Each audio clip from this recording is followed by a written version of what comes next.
அன்பான மக்களே, நம்மளோட மகாநதி ப்ரொமோ வந்துருச்சு. ப்ரொமோல வந்து பத்திரத்த மீட்டு குடுத்தத வந்து பயங்கரமா விஜய் குமரன் வீட்டுக்கு வந்தோனே வந்து சந்தோஷமா வந்து சாரதா வந்து பத்திரத்த எடுத்து கையில குடுத்து எமோஷனலா வந்து விஜய் கிட்ட சொல்றாங்க. விஜய் என்ன சொல்றாரு அப்படின்னு சொல்லி பார்த்தீங்க அப்படின்னா, "இந்த விஜய் உங்க கூட இருக்கிறது வரை உங்களுக்கு எந்த நஷ்டமுமே வராது.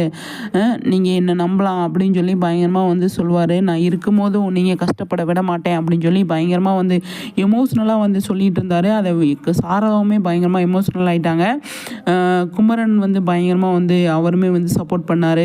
ஆனா கங்கா வந்து ஒரு மாரி பார்த்துட்டு இருக்காங்க. நெக்ஸ்ட் வீக்ல வந்து வேற மாதிரி கதைய கொண்டு போவாங்க அப்படின்னு தான் நினைக்கிறேன். ஃபைட்டு, பொறாம அந்த மாதிரி ஒரு சிச்சுவேஷன்ல கொண்டு போவாங்க அப்படின்னு தான் நான் நினைக்கிறேன். இப்போ விஜய் காவேரி இப்போ பயங்கர ஹாப்பியா இருக்காங்க. அந்த ஹாப்பினஸ்ஸை வந்து ஸ்டாப் பண்றதுக்கு அதில் ஏதாவது கல் எறிகிறதுக்கு தான் கங்காவை கொண்டு வந்திருக்காங்க அப்படிங்கிறது நான் நினைக்கிறேன்.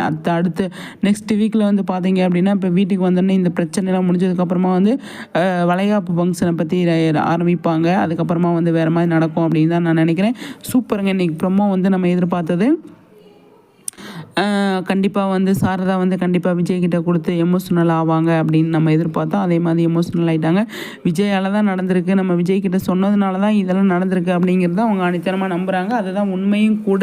ஆனால் இது வந்து கங்காவுக்கு கொஞ்சம் கொஞ்சம் புரியலை அப்படிங்கிறது மட்டும்தான் நமக்கு வந்து கொஞ்சம் வருத்தமாக இருக்குது. இதை காவேரி கடந்து தான் போகிறாங்க.